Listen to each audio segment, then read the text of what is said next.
Alhamdulillah, Alhamdulillah Umahat, Ustadz kita sudah hadir di tengah-tengah kita. Insya Allah akan disampaikan langsung tepat pukul 10. Tafadhol Ustadz, Assalamualaikum. Ya, Waalaikumsalam warahmatullahi wabarakatuh. Ya.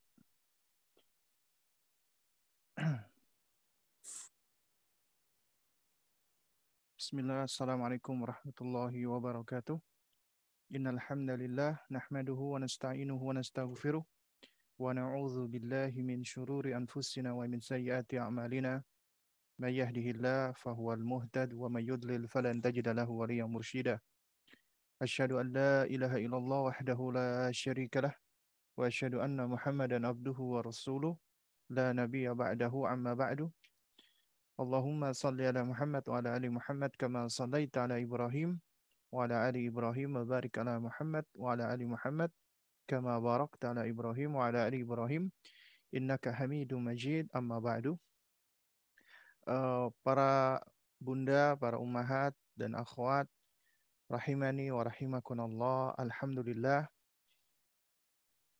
tidak ada pujian dan sanjungan yang paling sempurna melainkan hanya milik Allah dan untuk Allah semata. Semoga salawat dan salam dan keberkahan senantiasa tercurahkan kepada junjungan kita, kekasih kita, Nabi dan Rasul kita, Muhammad bin Abdullah alaihi salatu wassalam, dan juga kepada keluarga beliau, sahabat-sahabat beliau, dan siapa saja mengikuti mereka hingga kelak hari kiamat.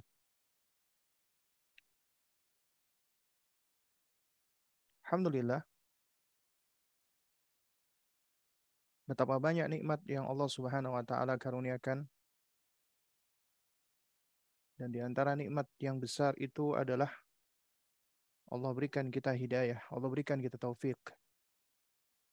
Yang mana dengan taufik dan hidayah itu, kita pun menjadi makhluk Allah yang mengerti atau mengetahui tentang makna dan tujuan dari kehidupannya. Karena sejatinya ketika kita sadar kita makhluk, kita diciptakan oleh Allah Subhanahu wa taala dan Allah adalah pencipta kita, suatu hal yang mustahil dan tidak mungkin Allah Azza wa Jalla ketika menciptakan kita tanpa Allah berikan kita kemampuan, tanpa Allah berikan kita instrumen, tanpa Allah berikan kepada kita potensi. Dengan kata lain, Allah telah memberikan kita segala bentuk potensi, kemampuan, dan kekuatan agar kita bisa menjalankan tujuan Allah menciptakan kita. Tidak lain dan tidak bukan adalah untuk mengenal Allah Azza wa Jalla dan beribadah hanya kepadanya. Dan Allah Subhanahu wa taala juga menghadirkan di sekeliling kita ada kebaikan dan keburukan. Kebaikan dan keburukan itu pun juga ujian dari Allah Subhanahu wa taala. Ya. Sebagaimana firman-Nya, "Wa nabluukum bisyarri wal khairi." Allah Subhanahu wa taala menguji kita dengan kebaikan dan juga dengan keburukan. Ya. Dengan kebaikan apakah kita bersyukur? Dengan keburukan apakah kita bersabar? Karena itu dengan syukur dan sabar itulah kita menjadi lebih baik, dekat dengan kesempurnaan meskipun kita tahu kita tidak mungkin bisa benar-benar sempurna.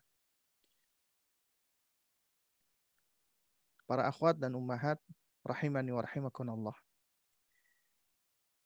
Allah Subhanahu wa taala juga menciptakan dan menghadirkan adanya orang-orang di sekeliling kita yang benar-benar menjadi ujian bagi kita. Atau Allah juga memberikan kepada kita ya cobaan berupa kejadian ya dengan berbagai macam bentuk. Itu semua tidak lain dan tidak bukan adalah mengandung hikmah dan pelajaran agar kita bisa menjadi lebih tangguh, lebih kuat, dan lebih tegar. Karena seseorang tidak akan bisa menjadi lebih kuat, lebih tangguh, lebih kokoh, lebih tegar, manakala dia tidak pernah menghadapi kesulitan. Dia tidak pernah mengalami ujian dan cobaan. Dan Allah Subhanahu wa Ta'ala ketika menguji kita bermaksud untuk menegarkan kita, menguatkan kita. Karena Allah telah memberikan kemampuan tersebut. Nah, insya Allah di pagi hari ini kita akan berbicara ya tentang bagaimana menjadi seorang ibu yang tegar. Karena kita tahu ya, biasanya ketika bicara tentang ibu atau wanita, ya wanita ini adalah sosok yang seringkali diatributkan dengan sifat yang lemah, yang gak kuat, ya, yang rapuh. Namun apabila kita memperhatikan bagaimana Allah Subhanahu wa Ta'ala menitipkan makhluknya kepada wanita, bertumbuh di dalam rahimnya, lahir dari rahimnya, kemudian juga menyusu kepadanya, itu menjadi salah satu tanda indikasi atau qarinah bahwa sebenarnya wanita itu Allah telah berikan karunia, kemampuan, dan kekuatan serta ketegaran. Karena tidak mungkin ya wanita itu mampu untuk menjalankan amanat ya.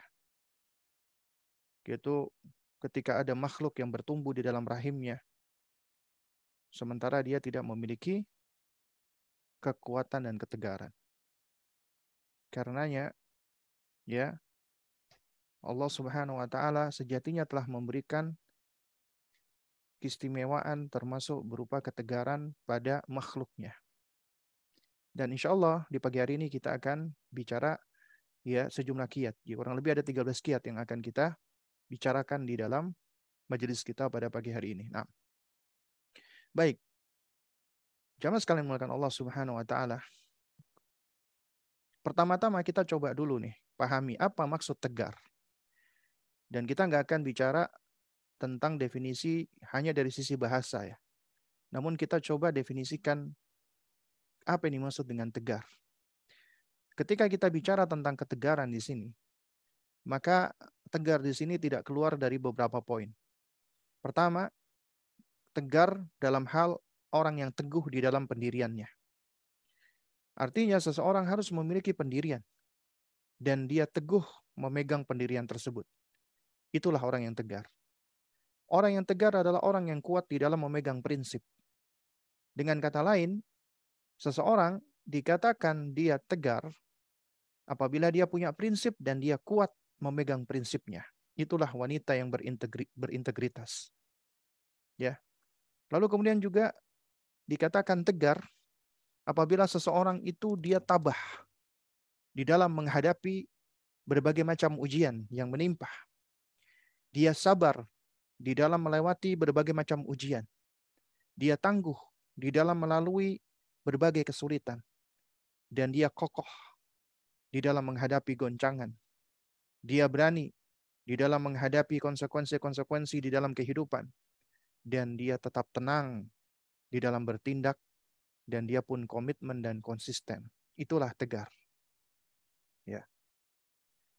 Dan yang namanya ketegaran ini, hakikatnya, ya, tidaklah seseorang dikatakan tegar, ya, kecuali apabila dia memiliki hal-hal yang tadi yang kita sebutkan. Dan hakikat ketegaran itu sejatinya adalah karunia dari Allah. Allah memberikan ketegaran itu kepada siapa saja yang Allah kehendaki. Dengan kata lain, seseorang tidak akan bisa tegar, tidak akan bisa kuat, tidak akan bisa teguh, tidak akan bisa kokoh, tidak akan bisa sabat, tidak akan bisa istiqomah, tidak akan bisa kuat apabila Allah tidak menegarkannya, tidak mengokohkannya, tidak menguatkannya. Inilah konsekuensi daripada makna hauqalah. Ketika kita mengucapkan la haula wa la quwata illa billah. Tidak ada daya, tidak ada kekuatan kecuali dengan pertolongan Allah Subhanahu wa Ta'ala. Karena itu tidak mungkin seorang hamba dia bisa tegar tanpa karunia dan pemberian dari Rabb-Nya Sang Pencipta. Karena itu mohonlah ketegaran hanya kepada Allah semata. Anda tak akan mungkin bisa tegar apabila Allah tidak mengkaruniakannya kepada Anda. Dan ketegaran seseorang itu berkaitan erat dengan ma'rifatullahnya, ilmunya di dalam mengenal Allah. Ya, di dalam ma'rifahnya, pengenalannya kepada Allah. Artinya semakin dia mengenal Allah, semakin dia mengenal penciptanya, maka akan semakin tegar dia, semakin tangguh dia, semakin kuat dia. Karena seseorang ketika dia semakin mengenal Allah, dia akan semakin ya tenang hidupnya, semakin bahagia, semakin tentram. Dan itu di antara unsur seseorang mendapatkan ketegaran, ketangguhan, dan kekuatan. Demikian pula ketegaran itu berkaitan erat dengan ma'rifatul dzat atau ma'rifatun nafs, pengenalan terhadap diri. Artinya seseorang ketika dia semakin mengenal dirinya, ya, dirinya adalah makhluk yang Allah berikan berbagai macam potensi-potensi, kemampuan, kudro dan iradah. Ya, kemampuan dan kehendak. Allah berikan ini. Dan itu semua tidak lepas daripada kudro dan iradah Allah Subhanahu wa taala. Dan dia sadar diri, memahami dirinya. Dirinya memiliki kekurangan, dirinya memiliki kelebihan. Ya. Dan itulah yang menjadi salah satu sumber dia mampu untuk menghadapi kehidupan ini melalui dan melewatinya dengan cara yang baik. Dengan cara yang tangguh, tegar, dan kuat. Karenanya seseorang akan semakin tegar apabila dia semakin mengenal dirinya. Dan juga yang perlu kita pahami, sejatinya center atau pusat dari ketegaran itu ada di dalam hati. Ya, ada di dalam hati. Karena itu apabila hati itu sebagai pusat atau center, ya, ibarat ruh, itu kuat, tegar, dan kokoh, maka yang lainnya pun juga akan turut mengikuti tegar dan kuatnya hati. Ya, meskipun tubuh itu melemah, tubuh itu menua, tubuh kesakitan, tapi ketegaran hati itulah yang akan menjadi penentu dan menentukannya. Betapa banyak manusia-manusia yang bertubuh kuat, kekar, tapi ternyata dia tidak memiliki keteguhan hati, tidak memiliki ketegaran. Dia gampang sekali berputus asa, dia gampang sekali berhenti, dan dia gampang sekali dia gampang sekali ketika gagal dia tidak mau melanjutkan. Ya, sementara di sisi lain ada orang mungkin tubuhnya tampak lemah, kecil, tapi dia memiliki ketegaran dan keteguhan hati. Maka semua kesulitan-kesulitan, halangan-halangan dia akan lewati. Dia akan lalui itu semua. Karena sejatinya pusat ketegaran hati itu, ya Pak, pusat keteguhan dan ketegaran itu ada di dalam hati. Dan ketegaran seseorang itu nggak lepas dari imannya, yakinnya, takwanya, dan tawakalnya kepada Allah Subhanahu wa taala. Artinya semakin seseorang itu semakin kuat imannya, semakin besar yakinnya, ya, semakin tinggi takwanya, dan semakin dia bergantung, bertawakal, bersandar kepada Allah, maka dia akan semakin tegar. Karena dia tahu, dia sadar bahwasanya tidak ada yang bisa menolong dirinya kecuali hanya Allah. Itu berangkat dari iman dan yakinnya. Dia sadar dan dia tahu, ya, bahwasanya satu-satunya yang dapat menolong dan membantunya adalah Allah. Sehingga dia bergantung, bersandar dan bertawakal hanya kepada Allah. Dan itulah sumber kekuatan, ketegaran, kekokohan, dan ketangguhan seorang hamba. Ketika dia hanya bergantung kepada Allah Subhanahu wa ta'ala. Ya. Dan ketegaran seseorang itu sejatinya seiring dengan muwafaqatuha, ya, bisunnati nabiyha.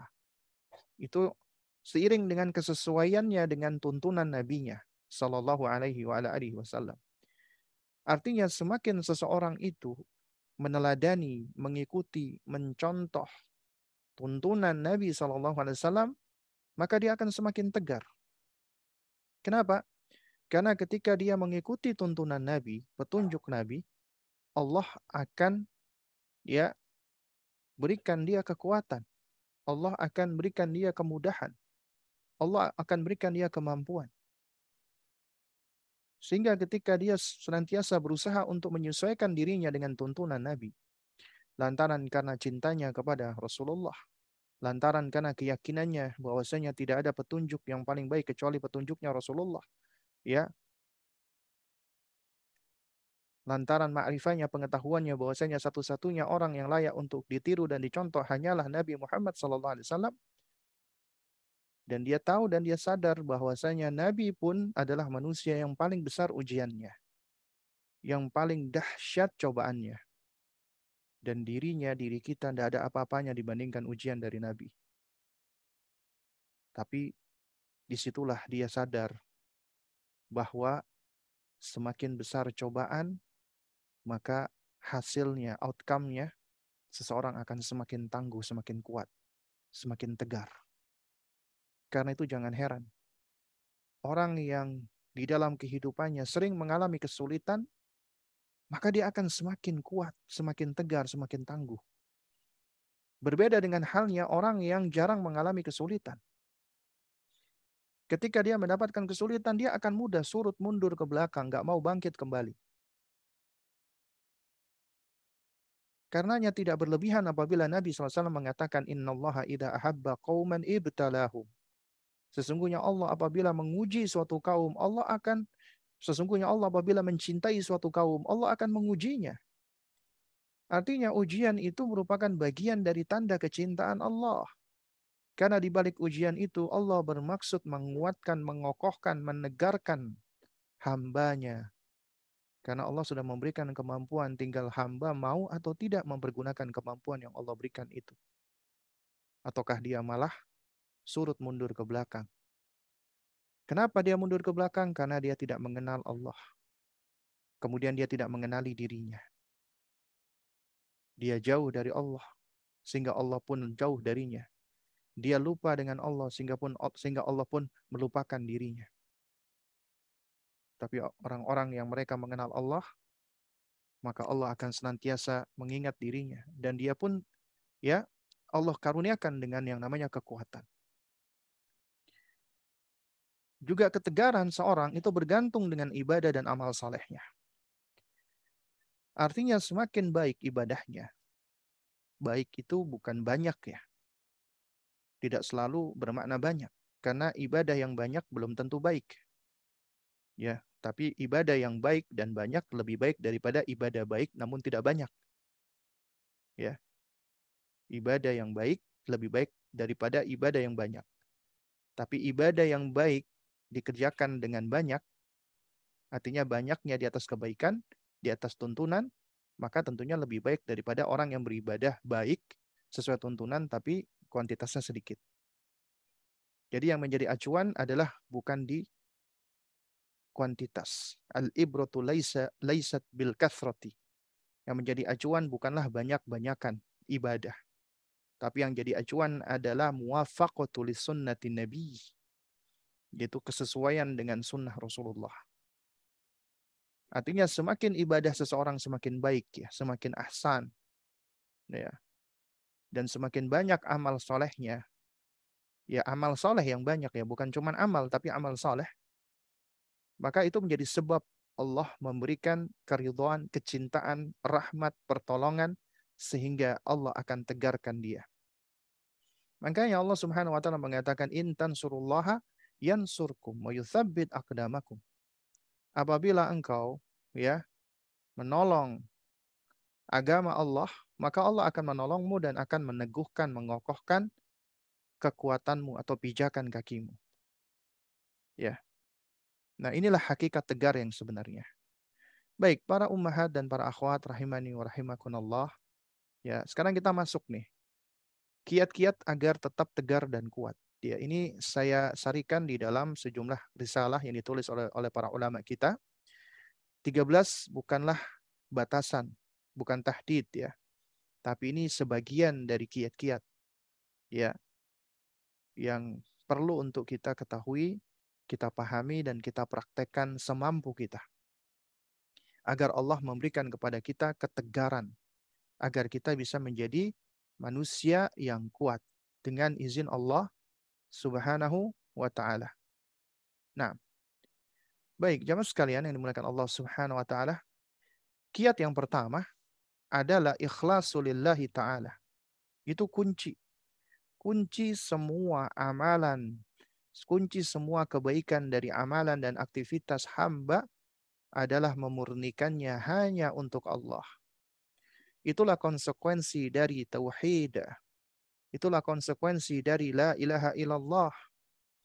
Dan apabila seseorang melakukan sesuatu karena Allah, maka apa yang dia kerjakan itu akan menjadi langgeng, akan menjadi istimrar, continue, berkesinambungan. Sebagaimana dikatakan oleh para ulama, ya makana lillahi yabqa. Segala sesuatu yang dilakukan karena Allah akan langgeng, akan akan continue, ya. Nah, karena itu jamaah sekalian dimuliakan Allah Subhanahu wa taala, seseorang tidak akan bisa ikhlas manakala tidak diawali dengan tauhid dan ma'rifatullah, mengenal Allah. Ya, karena tauhid merupakan haknya Allah yang paling tinggi. Tauhid merupakan ya kewajiban hamba yang paling utama. Tauhid merupakan tujuan hamba itu eksis di muka bumi ini. Allah ciptakan. Dan tauhid itulah jalan keselamatan, jalan kebahagiaan. Tanpa tauhid, manusia akan mengalami disorientasi, akan confuse. Tanpa tauhid, manusia akan chaos, kacau, faudo. Gak karu-karuan. Tanpa tauhid, ya maka akan hilang hikmah penciptaan ketika Allah menciptakan hamba-hambanya atau makhluknya. Karena Allah ciptakan semua makhluknya tidak lain dan tidak bukan adalah dalam rangka untuk menegakkan tauhid. Karena Allah satu-satunya pencipta alam semesta dan Allah satu-satunya yang berhak untuk diibadahi, untuk disyukuri, untuk diapresiasi, ya, dan untuk dihaturkan semua aktivitas amalan, baik itu ucapan dan perkataan ataupun perbuatan hanyalah untuknya semata. Jadi apabila seseorang melakukan aktivitasnya, amalnya karena Allah, ikhlas karena Allah, maka itulah yang akan menguatkan dan meneguhkan dia. Tauhid itulah yang akan menjadi sebab atau faktor dia menjadi teguh, menjadi tegar. Berbeda halnya dengan mereka yang tidak ikhlas. Apalagi orang yang musyrik. Mereka orang-orang yang tidak ikhlas, maka mereka mengharapkan sesuatu yang fana, yang temporer. Ketika mereka tidak ikhlas, mereka mengharapkan apa yang ada di dunia. Sementara kita tahu yang ada di dunia ini temporer, fana. Sehingga apabila seseorang mengharapkan dengan sesuatu yang fana, yang temporer, maka dia tidak akan memiliki kekuatan. Ataupun seandainya dia memiliki ketegaran, itu hanya temporer pula. Karena itu seseorang yang mengharapkan keabadian, dia mengharapkan al-khulud, dan Allah itulah sang pemilik keabadian, maka dia pun akan memiliki ketegaran yang langgeng. Maka lillahi abqa. Segala sesuatu yang dilakukan karena Allah akan langgeng. Allah berikan kelanggengan tersebut. Ya, dan ikhlas juga ya tidak lepas dari ihtisab, jazaan minallah. Mengharapkan balasan dari Allah, bukan balasan dari selain Allah. Apabila Anda beribadah, kemudian Anda mengharapkan balasan dari Allah, itu ikhlas. Ya, jangan sampai kita tertipu dengan perkataan sebagian orang, ya terutama dari orang-orang sufi yang ekstrim, yang mana mereka mengklaim orang yang beribadah mengharap balasan, entah itu pahala ataupun surga, maka dikatakan tidak ikhlas karena mengharap pamrih. Ya, maka kita katakan mengharap segala sesuatu yang berasal dari Allah itulah ikhlas karena Allah Maha Kaya. Ketika Allah memberikan sesuatu dari sisinya, tidak akan mengurangi sedikit pun apa yang ada di sisinya. Karena Allah Maha Kaya. Sementara ketika kita beribadah untuk Allah, Allah nggak butuh dengan ibadah kita. Tapi kita yang butuh dengan kebaikan Allah. Karenanya, seseorang yang melakukan kebaikan, kebaikan itu akan kembali kepada hamba tersebut. Jangan disamakan Allah dengan makhluk. Jangan disamakan Allah dengan manusia. Seseorang memang ketika berbuat sesuatu, dia mengharap pamrih balasan dari manusia tersebut atau orang tersebut, memang ini suatu hal yang nggak baik. Karena dia manusia, makhluk, nggak punya apa-apa, nggak kaya, tidak ghani, meskipun dia punya harta, dia sejatinya tidak kaya, dia tidak memiliki hakikatnya apa yang dia miliki dalam tanda kutip saat ini. Ya, itu hanya sesuatu yang dia miliki sementara, sejatinya pun juga bukan miliknya. Ya. Nah, karena itu ketika seseorang melakukan sesuatu mengharapkan pamrih dari manusia yang lain, memang itu nggak baik. Karena dia mengharapkan sesuatu yang temporer, yang fana. Ya, dan manusia lemah, fakir. Dan berbeda dengan Allah. Allah Maha Kaya, Allah Al-Ghani, Allah Al-Karim, Allah Maha Mulia, Maha Dermawan, Al-Jawad. Dan Allah senang dengan hamba-hambanya yang memohon dan meminta kepadanya. Karena itu menunjukkan betapa kita membutuhkan Allah, berhajat kepada Allah. Dan itulah ikhlas ketika Anda mengharapkan balasan dari Allah, ketika Anda murni mengharapkan ganjaran dari Allah, ketika Anda mengharapkan kebaikan-kebaikan dari Allah di dunia dan di akhirat, itu ikhlas.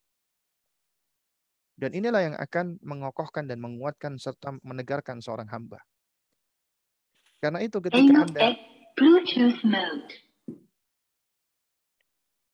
Karena itu ya, apabila Anda merasa lelah, capek, penat, ya, dan seterusnya, ya, itu semua akan bisa Anda lewati dan lalui manakala Anda sadar bahwa apa yang Anda kerjakan itu, jika itu Anda lakukan karena Allah, itu tidak akan tersia-siakan. Tidak akan terabaikan. Itu semua akan mendapatkan balasan dari Allah. Dan balasan dari Allah jauh lebih baik daripada apa yang ada di dunia dan seisinya. Sehingga dengan demikian, Anda pun mampu melewati dan melalui kesulitan-kesulitan, kepayahan, kelelahan, kepenatan, dan yang semisalnya. Karena semakin seseorang itu berpayah-payah, berlelah-lelah, apabila dia melakukan itu semua lillah,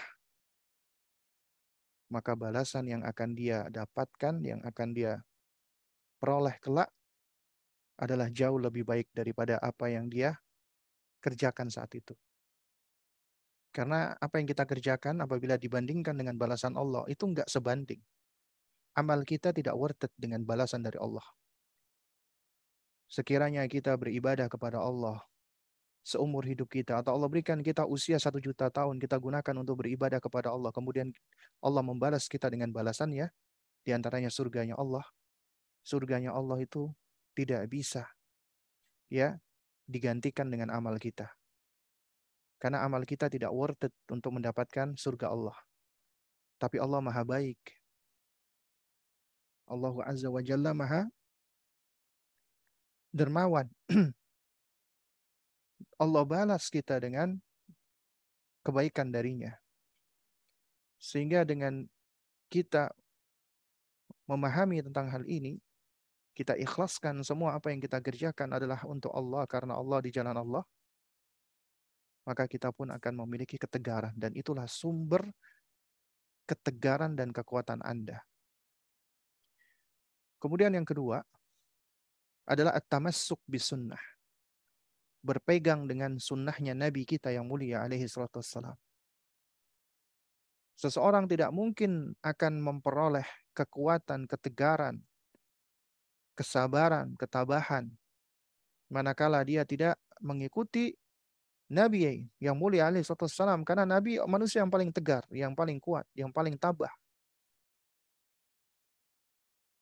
Dan kita diciptakan oleh Allah sebagai makhluk pencontoh, peniru.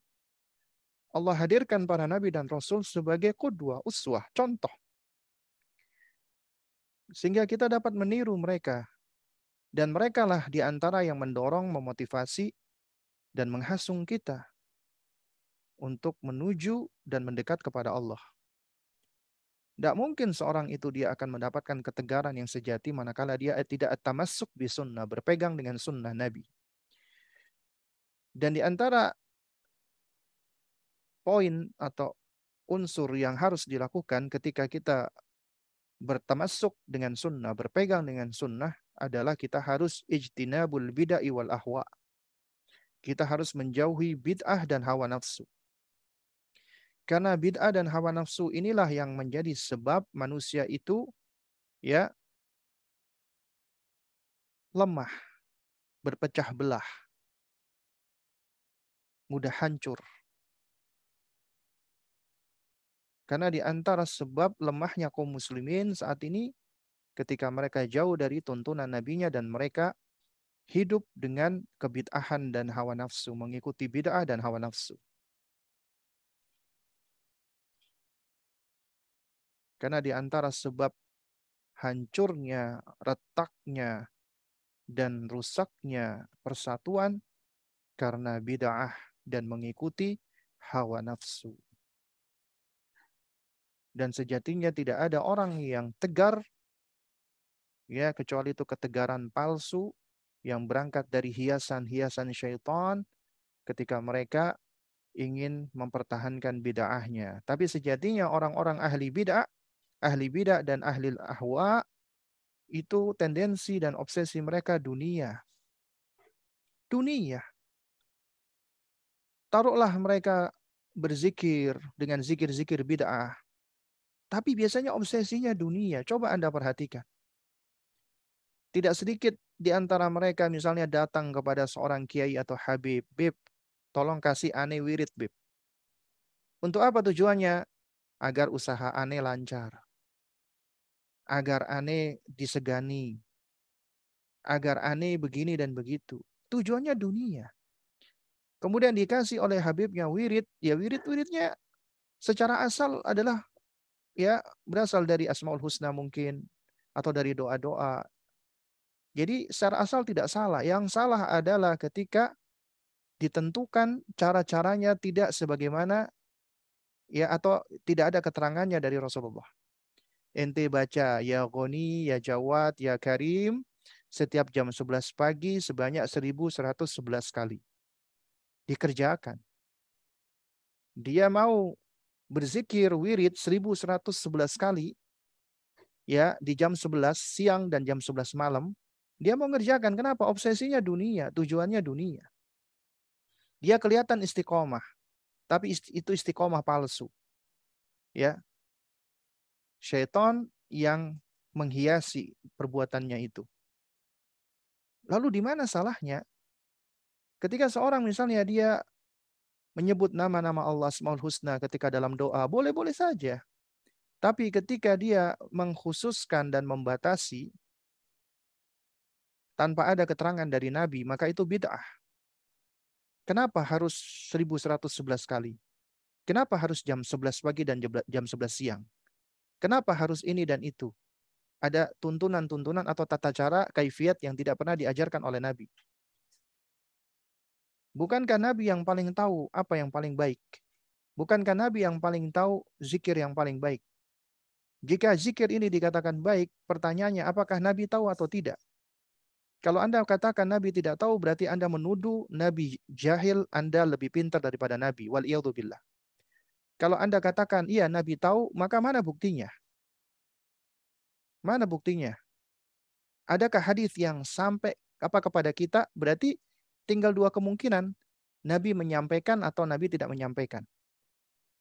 Jadi pertanyaannya, apakah ya yang Anda klaim kebaikan ini itu disampaikan oleh Nabi atau tidak? Kalau Anda katakan tidak disampaikan oleh Nabi, berarti Anda menuduh Nabi menyembunyikan ilmu. Dan tidak layak bagi Nabi menyembunyikan ilmu. Dan Anda itu mengklaim lebih alim daripada sahabat. Karena sahabat tidak tahu ilmu tersebut, dan Nabi sembunyikan, Anda kok bisa tahu? Ya, aneh. Kalau Anda katakan Nabi tidak menyembunyikan, maka mana dalilnya? Mana hadisnya? Mana riwayatnya? Ya. Karena itu makanya kita perhatikan orang-orang ahlul bidah wal ahwa, mereka tuh nggak pernah bisa mendatangkan dalil dari Nabi kecuali dalil-dalil yang umum, ya. Kayak misalnya kita ingatkan, bro, nggak boleh kayak gitu, bid'ah. Ente anti zikir, ente anti solawat. Padahal kita nggak anti zikir nggak dan nggak anti solawat. Kita bahkan mengharuskan ya untuk mengikuti Nabi, untuk berzikir dan solawat. Itu haknya Allah dan haknya Rasulullah. Ya, zikir haknya Allah, solawat haknya Rasulullah.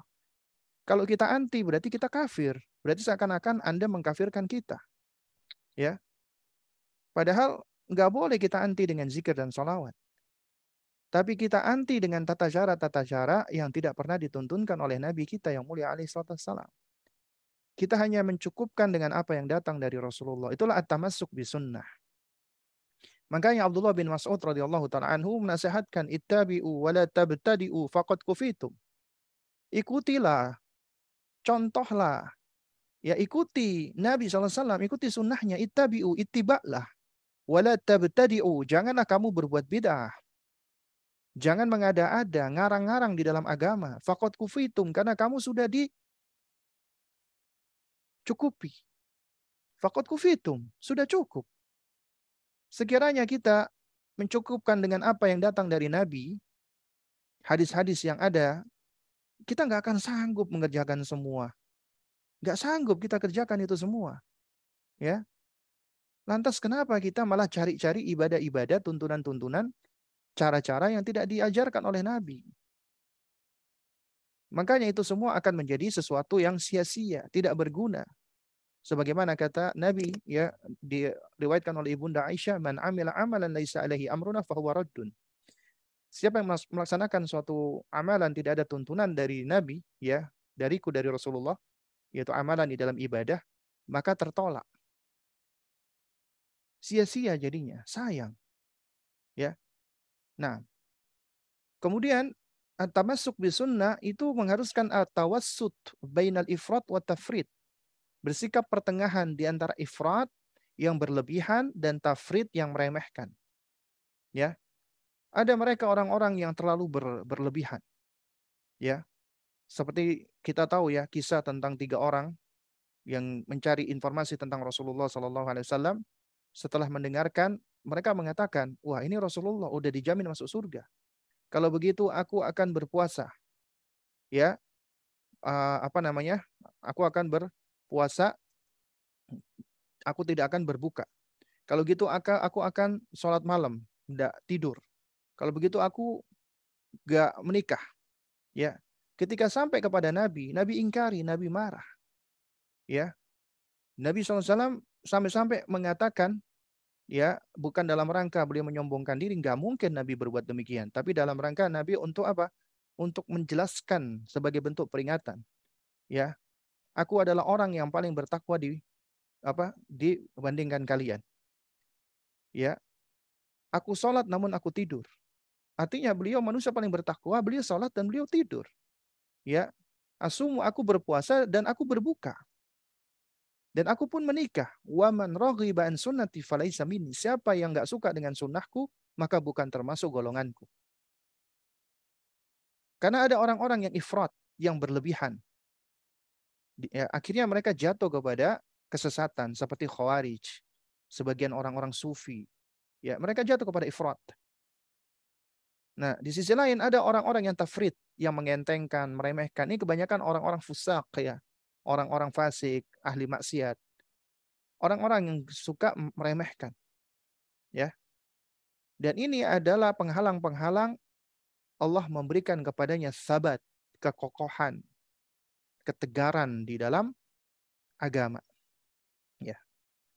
Kemudian yang ketiga adalah al-istighalu bi ilmi syar'i. Menyibukkan diri dengan ilmu syar'i. Ilmu yang paling bermanfaat adalah ilmu syar'i, ilmu agama. Ya. Menyibukkan diri dengan ilmu syar'i, ya. Siapa yang sibuk dengan ilmu yang bermanfaat, maka dia akan teralihkan dari ilmu yang tidak bermanfaat. Sebaliknya, siapa yang dia tidak disibukkan dengan ilmu syar'i, maka dia akan tersibukkan dengan hal-hal yang tidak bermanfaat. Ya. Karenanya di antara salah satu faktor penting, sebab penting agar Allah memberikan kita ketegaran adalah dengan ilmu. Ilmu itu cahaya, nur. Ilmu itu faktor Allah memberikan hidayah, huda ya bagi kita. Dan ilmu itulah sebab kita mampu memilah-milah antara kebaikan dan keburukan. Dan ilmu itulah yang menjadi sebab kita Allah karuniakan kekuatan dan ketegaran dan kesabaran. Karenanya seorang muslimah, seorang bunda, ibu wajib untuk menyibukkan diri dengan belajar, menuntut ilmu, ilmu agama, ilmu syar'i. Itu haknya muslimah. Tidak boleh dilarang wanita untuk menuntut ilmu. Nggak boleh dilarang. Haram hukumnya melarang mereka untuk belajar dan menuntut ilmu. Ya, hak bagi seorang muslimah. Karenanya apabila ada seorang wanita, istri, dilarang suaminya untuk menuntut ilmu syar'i, sementara suaminya nggak ngajari, suaminya nggak memfasilitasi, malah menghalangi, maka ketahuilah suami yang seperti ini termasuk bangsa syaitan, ya termasuk syaitan dari bangsa manusia. Karena syaitan itu menghalang-halangi manusia dari jalan Allah. Dan ini ujian dari Allah. Dan diperbolehkan dan diperbolehkan bagi mereka yang diuji dengan suami seperti ini, dia melepaskan diri darinya. Karena tidak ada kebaikan di dalam rumah tangga berimam kepada syaitan dari bangsa manusia. Ya ini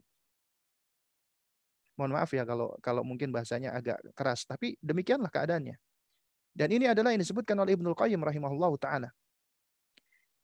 Syaitan itu adalah mereka yang menghalang-halangi dari jalan Allah. Sementara ilmu agama itu adalah faktor penting bagi seseorang untuk menuju kepada Allah. Enggak mungkin seseorang bisa mendekat kepada Allah tanpa ilmu. Ini haknya manusia. Hak asasi manusia untuk diberikan kesempatan belajar ilmu syar'i. Hak yang apabila diambil hak ini dia berhak untuk menuntut. Enggak boleh dilarang wanita untuk belajar menuntut ilmu syar'i. Tapi jangan sampai salah paham ya. Ketika saya mengatakan demikian, bukan artinya ini dijadikan sarana untuk menentang suami. Karena bisa jadi suaminya bukan melarang istrinya untuk menuntut ilmu. Bisa jadi suaminya ya nggak suka ngelihat istrinya keluar pergi ke masjid, boncengan naik ojek misalnya, sementara suaminya kerja. Ya, atau alasan-alasan lain. Karena itu makanya kita jangan langsung apa ya maksudnya menerapkan tapi dengan kesalahkaprahan. Ya. Karena bisa jadi suami ketika melarang Anda untuk belajar, bukan artinya dia melarang Anda untuk menuntut ilmu. Bisa jadi karena ada hal-hal yang suami tidak senangi Anda lakukan. Karena itu makanya harus apa namanya? Harus mencari uh, kejelasan ya. Ya. Jadi tidak langsung mengatakan suami saya tidak mengizinkan saya belajar menuntut ilmu, saya dilarang untuk datang ke masjid. Karena berhak bagi laki-laki untuk melarang seorang wanita keluar dari rumah. Melarang keluar dari rumah bukan artinya melarang dari belajar. Karena seorang wanita tetap dia bisa belajar meskipun dari rumahnya. Misalnya dia larang untuk datang ke masjid karena nggak kepengen istrinya keluar rumah, wajib ditaati suami tadi. Tapi kalau nggak boleh sama sekali istrinya belajar, baik di rumah ataupun di luar rumah, ya nggak boleh membaca buku, nggak boleh mendengarkan kajian, nggak, intinya tidak diperbolehkan, ya maka inilah yang termasuk orang yang menghalang-halangi dari jalan Allah. Ya, jadi jangan sampai nanti tiba-tiba pulang ke rumah, kemudian langsung nganggap suaminya setan, jangan ya. Ya, wa nas'alullah salam al-afiyah. Itu adalah suatu kesalahkaprahan. Ya, jadi jangan sampai apa yang saya sampaikan disalahpahami. Nah, jadi di antara sebab ketegaran al-istighalu bi ilmi syar'i, sibuk dengan ilmu syar'i. Dan menyibukkan dengan ilmu syar'i, Anda belajarnya harus taksil, sistematis. Bukan cuma kajian tematik. Bukan cuma kajian ya kita belajar itu istilahnya icip-icip. Taksil itu sistematis, kita belajar ya dari yang paling penting ke yang penting. Belajar dari yang mudah dulu baru kemudian yang sulit. Kita menyelesaikan kutayib, buku-buku yang tipis, yang kecil. Kemudian kita beranjak ke buku yang lain. Itu taksil. Ya, dikarenakan betapa banyak ini ya para ummahat yang baru belajar, semangat, baru hijrah. Semua komunitas di WhatsApp pembelajaran, grup-grup belajar diikuti. Semangat, Masya Allah, kita apresiasi. Tapi ya itu yang diantara sebab mudah futur. Karena manusia itu Allah jadikan memang bisa lelah dan mudah lelah. Ya, betapa banyak yang ikut grup ini, grup itu setiap hari belajar, akhirnya ya dia lelah, dia capek. Lebih baik mengikuti satu atau dua grup tapi fokus sampai selesai. Ya, continue. Kemudian tafsil terperinci. Belajar itu bukan cuma sekedar oh kata Ustadz ini hukumnya begini, oh kata Ustadz itu begitu. Enggak. Tapi tafsil terperinci adalah kita harus tahu dalilnya. Kemarin aku dengar Ustadz Fulan itu mengatakan seperti ini karena ada hadisnya, ada dalilnya. Meskipun kita lupa dalilnya atau hadisnya. Karena yang kita dengar dari Ustadz Fulan mengatakan demikian karena memang ada dalilnya. Penuntut ilmu itu diharuskan untuk terperinci. Kemudian ihtirazul masyayikh. Selektif di dalam mencari guru. Nggak boleh sembarangan. Ya, karena ketika kita belajar harus selektif ketika mencari ilmu, ketika mencari guru. Ya, karena ya para ulama salaf kita dahulu menasihatkan al-ilmu huwad din fanzuru amman ta'khuduna dinakum. Ilmu itu agama, maka perhatikanlah dari mana kamu mengambil agamamu. Demikian pula Imam Malik mengatakan ya, ilmuka lahmuka ya wadamuka. Ilmumu itu adalah seperti darah dan daging. Maka perhatikanlah dari mana kamu mengambilnya. Ya. Nah, kemudian yang keempat ya adalah al-muraqabah. Al-muraqabah artinya merasa diawasi Allah Subhanahu wa taala, menghadirkan agar diri kita selalu merasa diawasi Allah. Ini ihsan, ya, yaitu makom yang tertinggi di dalam Islam. Muslim, mukmin, muhsin. Ya, orang-orang yang muraqabah merasa diawasi Allah. Di antaranya agar menumbuhkan al-muraqabah adalah dirasatul asma wa sifatillah. Kita mempelajari tentang nama-nama dan sifat-sifat Allah. Mempelajari tauhidul asma wa sifat. Ini di antara cara untuk menumbuhkan al-muraqabah. Dan ini memang ada kajiannya khusus ya, panjang ya pembahasannya. Tentunya kita nggak bisa bahas panjang lebar di kesempatan kita. Tapi di antara caranya adalah dirasatul asma wa sifat. Mempelajari tentang nama-nama dan sifat-sifat Allah dengan metode ahlu sunnah, dengan metode yang benar. Bukan dengan metodenya ahlil kalam atau ahlil mantiq. Kemudian adalah menghadirkan at-taqwa fil alan was sir, yaitu senantiasa bertakwa di saat rame dan di saat bersendirian. Ini adalah buah dari al-muraqabah, muraqabatullah. Makanya Nabi SAW menasihatkan ittaqillaha haitsu ma kuntah. Bertakwalah engkau dimanapun engkau berada. Nah, kemudian yang kelima adalah al-mujahadah. Ya, al-mujahadah bersungguh-sungguh. Ya, al-mujahadah ada beberapa bentuk. Pertama, mujahadatun nafs. Bersungguh-sungguh melawan diri kita. Ya, karena seringkali tanpa kita sadari ternyata musuh terbesar bagi diri kita itu bukan orang lain, bukan syaitan, tapi diri kita sendiri gitu. Makanya mujahadatun nafs ini adalah sesuatu hal yang tidak mudah. Butuh pertolongan Allah. Diawali dengan kita mengenali diri kita. Allah berikan kepada diri kita ada ya kecenderungan-kecenderungan ya jiwa.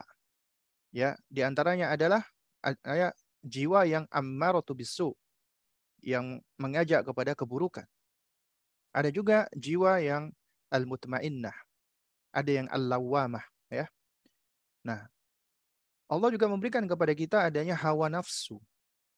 Jiwa ini cenderung kepada hal yang menyenangkan, yang menghibur, ya, yang nyantai-nyantai, berleha-leha, ya. Akhirnya itulah apabila jiwa ini, hawa nafsu maksud saya, itu dibiarkan atau malah disusui, artinya difasilitasi, ya ibaratnya itu seperti, makanya dikatakan Ibnul Qayyim ya, hawa nafsu itu seperti anak kecil. Apabila engkau susui, maka dia akan semakin besar. Ya, ya. Nah, namun juga nggak boleh dan nggak bisa dibunuh gitu loh. Apa yang harus dilakukan? Yang harus dilakukan adalah dididik. Ya, harus dididik jiwa atau hawa nafsu itu. Ya, karena kita nggak bisa menghilangkan hawa nafsu. Yang ada adalah kita uh, mengatur hawa nafsu tersebut, mendidik hawa nafsu. Makanya harus mujahadatun nafs.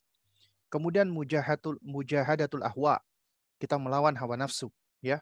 Kemudian mujahadatul syaitan, baru kita melawan syaitan, dan syaitan adalah musuh yang nyata. Syaitan dari dua jenis makhluk, dari jenis jin dan dari jenis manusia. Dari jenis jin, ya, mereka adalah makhluk yang senantiasa memberikan bisikan-bisikan kepada kita untuk melakukan keburukan-keburukan. Tapi juga syaitan-syaitan dari jenis manusia sama. Bahkan mereka lebih real lagi. Mereka mengajak Anda kepada keburukan. Anda punya teman, ya, misalnya Anda pengen ngaji, nggak usah ngaji, ngapain? Kemudian ketika Anda pakai hijab, Anda baru hijrah, kamu ngapain sih pakai baju, norak banget sih. Itu adalah bagian dari, ya, sifat-sifat syaitan. Ya, ketika mereka berusaha untuk menghalang-halangi Anda mendekat kepada Allah dari jalan Allah, itulah syaitan. Ya.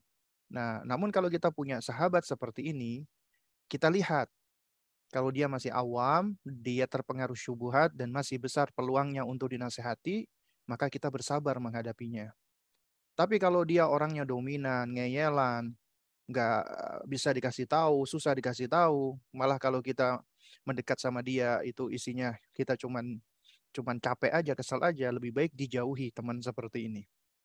Ya, ya. Ini sebagaimana dinasihatkan oleh para ulama salaf kita dahulu. Yang mana beliau mengatakan, ya, ja'altu ayyami, aku jadikan hari-hariku itu menjadi empat bagian. Ya. Idza lakitu fi apa namanya? Dzakal yaum, apabila aku di hari itu bersua dengan orang yang selevel ilmunya dengan aku, maka aku akan jadikan hari itu sebagai hari munadharah, hari diskusi, hari dialog, berbagi faidah ilmu. Yang kedua, apabila aku bersua dengan orang yang level keilmuannya lebih tinggi dari aku, maka aku akan jadikan hari itu sebagai hari belajarku. Hari aku menuntut ilmu, beristifadah. Yang ketiga, apabila di hari itu aku bertemu dengan orang yang levelnya lebih rendah keilmuannya dibanding aku, maka aku akan jadikan hari itu sebagai hari mengajar. Hari berbagi kebaikan, hari berbagi ilmu. Dan yang keempat, apabila aku bertemu dengan orang yang dia nggak sadar, nggak tahu kalau dirinya itu bodoh, atau orang yang muta'alim, yang sok tahu, sok alim, maka aku akan jadikan hari itu sebagai hari liburku. Karena kita butuh libur nih. Menghadapi orang, ada orang-orang yang kita nggak perlu menghadapinya, capek. Ya. Karena ada manusia-manusia yang tipikal syaitan. Dan mohon maaf ketika saya mengatakan demikian, bukan artinya ini kita mudah sekali menvonis orang, kamu setan, kamu jangan. Bukan seperti itu maksud saya. Yang saya maksudkan di sini adalah, ya, kita harus mengerti bahwasanya ada berbagai macam tipikal manusia, ya, juga termasuk syaitan. Ya, syaitan dari bangsa jin dan syaitan dari bangsa manusia. Makanya ketika kita diajarkan di dalam surat An-Nas, ya, kita beristi'adzah kepada Allah. Qul a'udzu birabbin nas, malikin nas, ilahin nas, min syarril waswasil khannas, alladzi yuwaswisu fi sudurin nas, minal jinnati wan nas. Ya, dari jin dan dari manusia. Nah, kemudian yang keenam adalah al-muhasabah, introspeksi diri, evaluasi diri, ya. Evaluasi diri itu karakternya orang-orang yang zaki, yang cerdas. Orang-orang yang pintar, ya, yang kayis. Makanya dikatakan al-kayisu mandana nafsahu. Orang yang cerdas adalah orang yang dia menghisap dirinya, menghitung, mengevaluasi dirinya. Ya, al-muhasabah. Nah, al-muhasabah itu ada 3 macam. Al-muhasabatu qabla al-amal. Kita introspeksi sebelum beramal. Ini hikmah. Sebelum beramal, sebelum berbicara, aku udah punya ilmunya belum? Aku harus tahu madza naqul, apa yang aku ucapkan. Kemudian sebelumnya limadza naqul, kenapa aku harus mengucapkan? Kenapa aku harus mengamalkan? Aku harus tahu ini dalilnya. argumentasinya. Kemudian apa yang aku lakukan atau apa yang aku sampaikan. Kemudian liman, kepada siapa aku sampaikan. Mata, kapan aku sampaikan. Aina, di mana aku sampaikan. Itu adalah poin-poin hikmah. Hakim, orang-orang yang bijak adalah orang yang dia akan mengevaluasi dirinya sebelum dia melakukan atau menyampaikan sesuatu. Bukan cuma melakukan langsung begitu saja, enggak. Tapi dia muhasabatu qabla al-amal. Kemudian muhasabatu 'indal amal. Dia evaluasi ketika dia sudah beramal. Kenapa? Karena niat itu yang paling berat. Makanya dikatakan Imam Fudail bin Iyad rahimahullah, ma ya uh, ma asyaddu syai'an ya ya ma alajtu syai'an asyaddu min niyati. Tidak ada sesuatu yang paling berat bagiku ya itu melebihi daripada niatku. Ya. Karena niat itu adalah yatakoyar ya, gampang berubah-ubah. Bisa jadi di awal kita itu sudah ikhlas, tapi di tengah-tengah ternyata kita berubah niat. Makanya kita perlu muhasabatu 'indal amal. Introspeksi ketika sedang beramal. Agar kita senantiasa menghadirkan kesadaran, mawas diri, mindfulness lah istilahnya. Ya. Jadi awalnya kita sudah benar nih niatan kita, tendensi kita, tiba-tiba berubah. Nah, ilmu itulah yang akan menjadi sebab kesadaran. Ilmu itulah yang menjadi sumber mindfulness. Kemudian kita introspeksi dan kita memperbaiki dan kita lawan. Ya, kembali lagi ke al-mujahadah. Ya, adanya niat-niat yang buruk tadi. Kemudian baru muhasabatu ba'dal amal. Baru kemudian kita introspeksi, evaluasi setelah amal. Ya. Dan biasanya introspeksi ba'dal amal itu dilakukan dengan banyak beristighfar kepada Allah. Banyak memohon ampun kepada Allah. Karena sebetapapun kita berusaha untuk mengoptimalkan amal kita, tetap akan memiliki kekurangan. Penambalnya adalah istighfar. Ya. Agar Allah Subhanahu wa taala menerima amal kita dan segala bentuk kekurangan-kekurangannya itu bisa ditambal dengan istighfar kita. Karena kita manusia yang lemah. Dan ini yang akan menjadi sebab kita menjadi sosok yang tegar dengan izin Allah. Kemudian yang ketujuh ya iktsarul khair, ya memperbanyak kebaikan, banyak berbuat baik ya. Di antaranya adalah al-iktsaru fit tilawah, memperbanyak membaca Al-Qur'an. Al-iktsaru fit dzikri, memperbanyak berzikir. Al-iktsaru fit nawafil, memperbanyak melakukan amal-amal sunnah, ya ibadah-ibadah sunnah. Al-iktsaru fit sadaqat, dan kemudian memperbanyak sedekah. Kalau kita nggak punya harta untuk disedekahkan, maka ingatlah ya, ketika Anda berzikir itu juga sedekah bagi sendi-sendi kita. Bahkan apa namanya? Tabassumuka ya fi wajhi akhika sadaqah. Senyummu di hadapan saudaramu itu juga sedekah. Ya. Dan kalimat atau nasihat yang baik juga sedekah. Ketika Anda menasihati anak Anda, mengajari dia adab, itu juga sedekah. Anda mengajarkan ilmu itu juga sedekah. Jadi sedekah nggak mesti harus dengan harta. Sedekah dengan apa yang kita miliki dari kemampuan untuk berbuat kebaikan dan kebaikan itu bermanfaat untuk orang lain. Itu sedekah. Ya. Anda mengajarkan anak Anda untuk membaca Al-Quran, sedekah. Anda mentasmi dia, mentalkin dia dengan zikir sehingga dia mampu, itu sedekah. Bahkan itu jariyah. Ya, jariyah yang akan senantiasa mengalir. Dan ini akan menjadi sebab Allah mengkaruniakan kepada Anda ketegaran. Kemudian yang kedelapan adalah mujalasatu as-salihin wal akhyar. Bermajelis dengan orang-orang saleh, orang-orang baik dan orang-orang yang apa namanya? Yang berakhlak baik ya.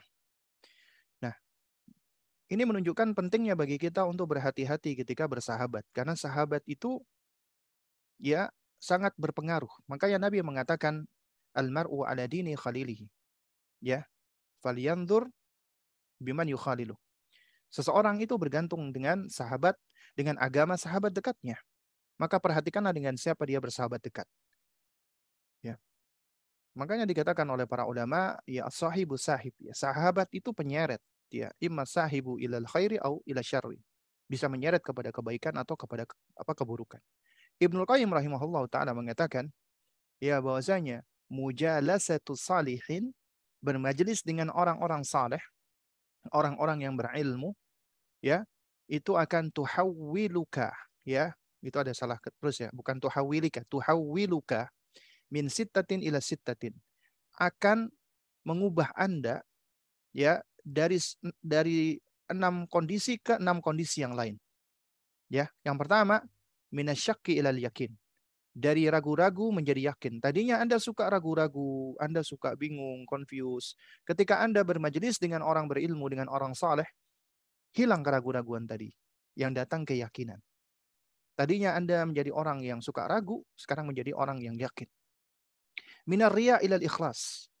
Ketika Anda bermajelis dengan orang-orang saleh, tadinya Anda suka pamer, suka riya. Kemudian Anda duduk dengan mereka, melihat adab mereka, melihat nasihat-nasihat, mendengar nasihat-nasihat mereka. Anda menjadi ikhlas, belajar untuk ikhlas. Ya, kemudian minal ghafla ila dzikri, dari lalai menjadi suka berzikir, suka mengingat. Tadinya kita ketika bermajelis sama orang-orang jelek, ghaflah, lalai. Kita jarang diingatkan tentang Allah. Tapi ketika kita duduk dengan teman-teman yang sudah belajar, sudah ngaji, ya, kita akhirnya selalu diingatkan dengan Allah.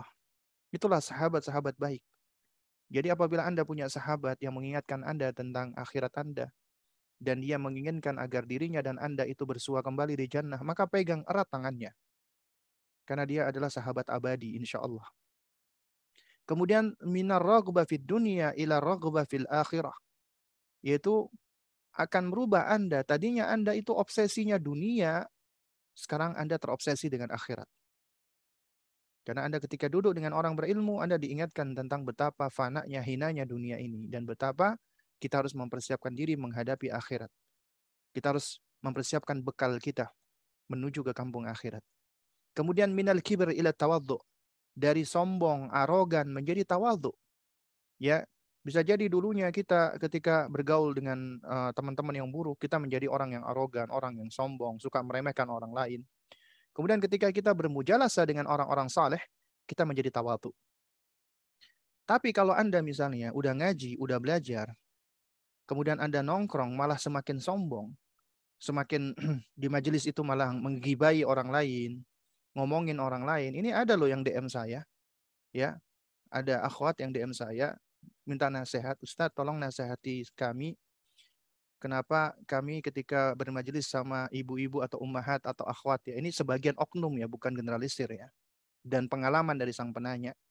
Kenapa kok yang sudah ngaji itu kok dingin, ketus, ya, nggak ramah dengan kami-kami. Sehingga kami itu merasa nggak nyaman ketika bermajelis sama mereka.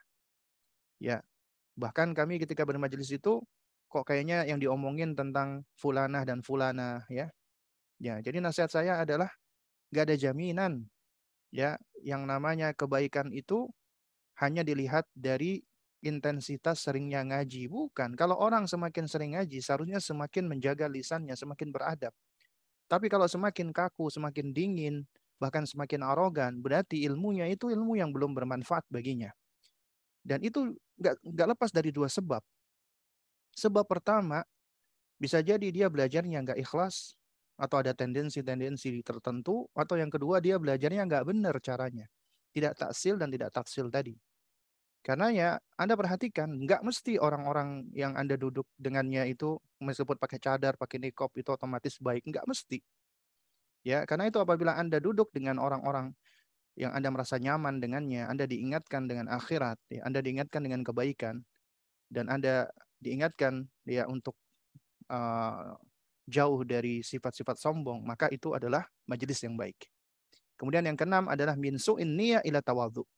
Dari niat yang jelek menjadi Anda apa namanya? Afwan, ini ada kesalahan lagi ya. Min su'in niyyah ya ila khairiha. Jadi niat yang buruk menjadi niat yang baik. Ya. Yang tadinya kita itu suka berniat jelek ya. Setelah kita bermujalasah dengan orang-orang baik ya, dengan orang-orang saleh, kita selalu punya niat-niat yang baik. Ya, di antara bentuk niat yang baik adalah kita menginginkan kebaikan bagi saudara sebagaimana kebaikan itu untuk diri kita. Itu konsekuensi daripada iman. La yu'minu ahadukum hatta yuhibba li akhihi ma yuhibbu li nafsihi. Tidaklah dikatakan sempurna iman seseorang sampai dia mencintai bagi saudaranya sebagaimana yang ia cintai bagi dirinya. Ya. Tadinya dia punya niat-niat jelek, berubah. Niatnya sekarang baik. Ketika dia ingat ya kawan-kawannya nongkrong dulu yang suka ngomongin yang nggak baik, ya dia tidak lagi bermajelis lama dengan mereka, tapi dia punya niat yang baik. Dia melakukan pendekatan secara persuasif, diajak untuk ngaji, diajak untuk belajar. Ya, namun tidak nongkrong di majelis-majelis yang di dalamnya berisi hal-hal yang jelek. Ya. Nah, kemudian yang kesembilan adalah ta'awun wa munasahah, saling bekerja sama dan saling menasehati. Karena kita manusia itu lemah, kita suka lupa, kita suka lalai. Maka obatnya adalah nasihat, diingatkan. Ya, makanya Allah memerintahkan wa ta'awanu 'alal birri wat taqwa wa la ta'awanu 'alal itsmi wal 'udwan. Bekerjasamalah kalian di dalam perbuatan kebajikan dan takwa, dan janganlah kalian bekerjasama di dalam perbuatan dosa dan permusuhan. Perlu untuk adanya kerjasama, untuk adanya munasahah. Dan kita diperintahkan untuk watawassau bil haq, watawassau bis sabr, watawassau bil marhamah. Ya, untuk saling menasehati dengan kebenaran, dengan kesabaran, dan dengan kasih sayang. Ya. Kemudian yang ke-10 adalah muhafadzatu wa tanzimul waqti. Menjaga dan mengatur waktu. Ya, karena kita sebagai manusia, waktu kita nggak lepas dari 3 lini. Lini waktu yang pertama adalah masa lalu kita. Masa lalu udah nggak bisa kita ubah, udah nggak bisa kita ganti. Yang tersisa dari masa lalu kita adalah kenangan dan pelajaran ibrah. Orang yang cerdas adalah orang yang mengambil pelajaran dari masa lalunya, kemudian dia memperbaiki dirinya. Jika dia bersalah di masa lalu, dia beristighfar memohon ampun kepada Allah. Jika dia melihat banyak hal-hal yang kurang dari masa lalunya, maka dia berusaha untuk mengambil pelajaran dan memperbaiki agar dia bisa menjadi lebih baik lagi. Namun orang yang, mohon maaf, orang yang bodoh, yang jahil, yang pandir adalah orang yang dia menenggelamkan dirinya di masa lalu. Ya, padahal masa lalu sudah nggak bisa lagi diubah. Dia tenggelam dengan masa lalunya, dia merasa bersalah, dia merasa kecewa, dia merasa gagal. Nggak apa-apa kita merasa gagal, merasa kecewa. Tapi bukan kita tenggelamkan diri kita dan kita melegitimasi untuk tidak melakukan apa-apa. Yang benar adalah kita nggak apa-apa merasa kecewa. Kita merasa sedih atas apa yang kita lakukan di masa lalu. Kemudian kita move on. Itu yang mendorong kita untuk semakin baik. Aku sedih dan aku nggak ingin mengulangi lagi kesedihan yang sama. Aku kecewa dan aku nggak kepingin kecewa lagi. Seharusnya demikian. Dengan hal-hal yang sudah terjadi.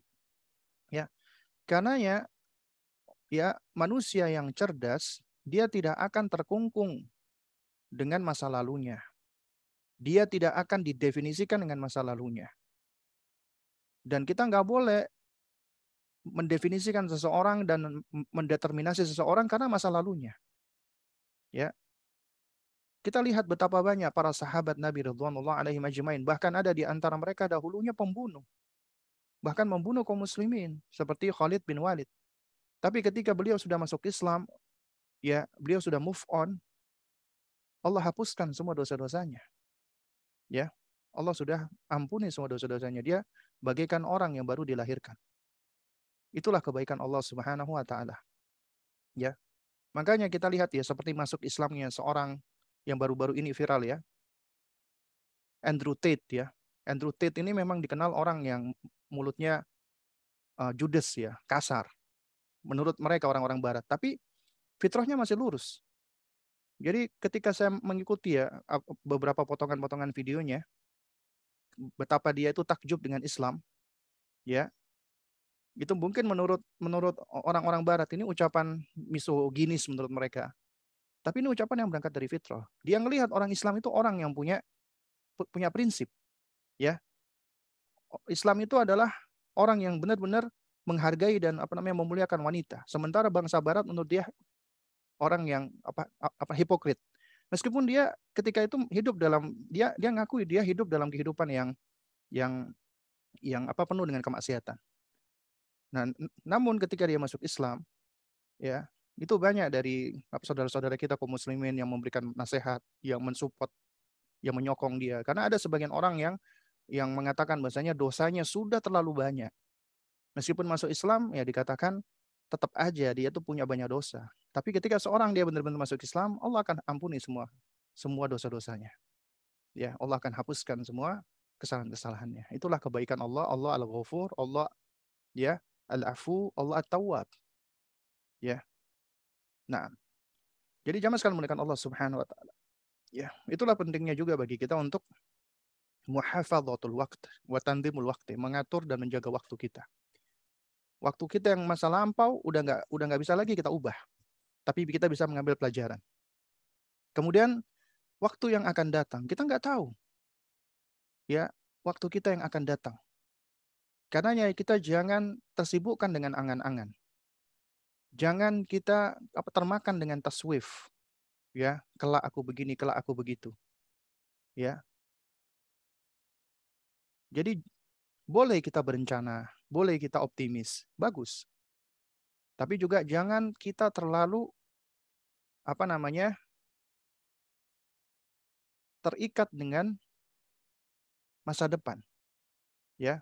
Karena kita nggak tahu apa yang akan kita alami di masa depan. Yang ada adalah kita mengharap, kita memohon agar Allah senantiasa memberikan kepada kita hidayah dan taufiknya.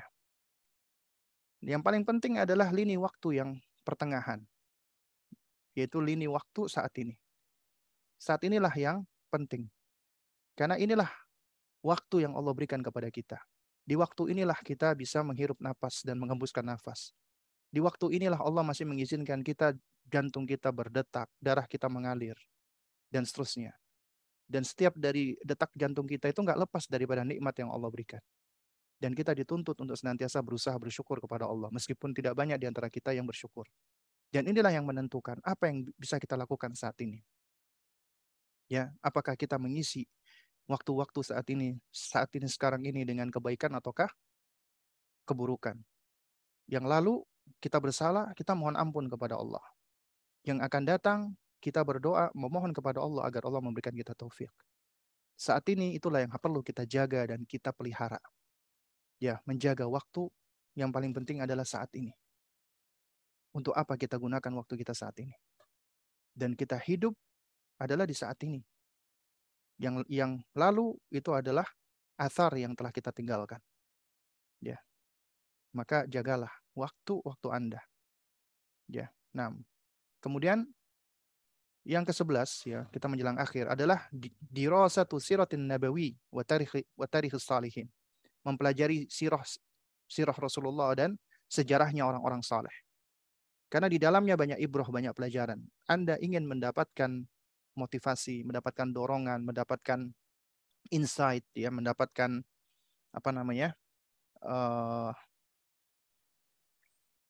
momen-momen yang dapat mendorong Anda, maka pelajarilah sirah Nabi. Di dalamnya penuh dengan hikmah, di dalamnya penuh dengan ibrah, di dalamnya penuh dengan faidah. Karena beliau adalah manusia istimewa.